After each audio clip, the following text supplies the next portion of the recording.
Assalamualaikum tanglum jenulang ke Bandung rakan Tuhan muda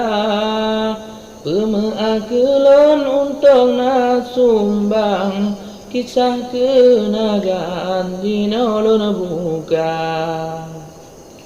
lon kemekisah wilayah nagan 10 kecamatan dengan lon rika mula lon cok pun betong banggalang yang tak terkena giok permata ro betong baru saban lagenyan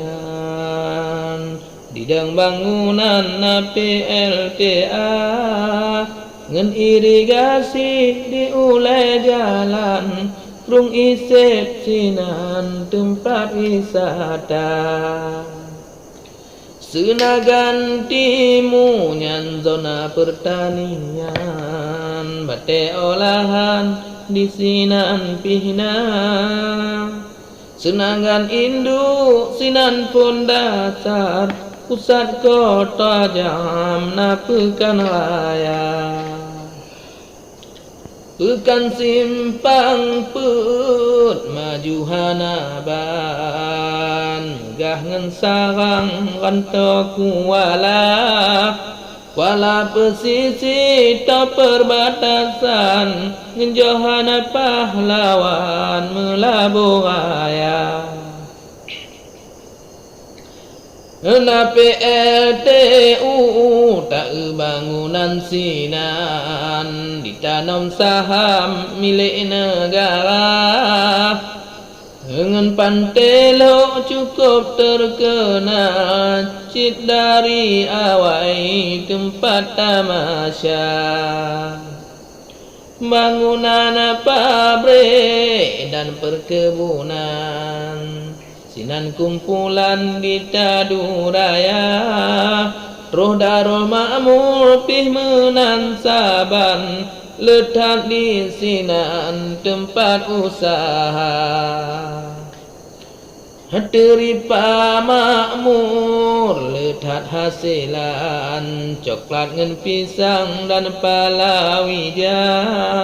sinan menghasil ngen perikanan gambut megenang bineh kuala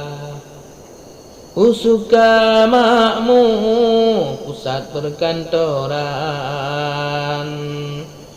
Kabupaten Nagan sinan ternama mesijib giok tanging tepang-pang mak simpang jalan takalan nyata pegawai negeri seluruh Nagan sinan kumpulan pusat kerja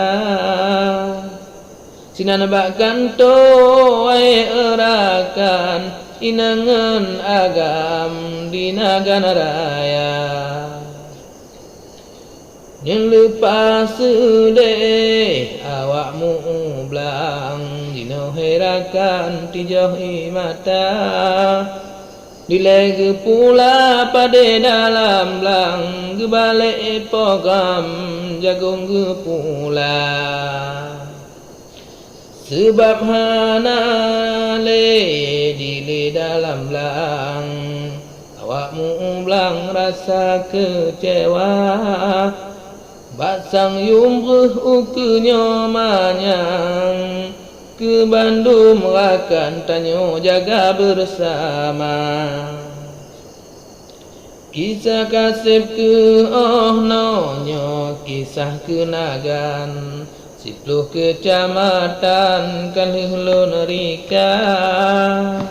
lebih dan kurang mengakhirakan pantun kenarangnya bangsai di bantah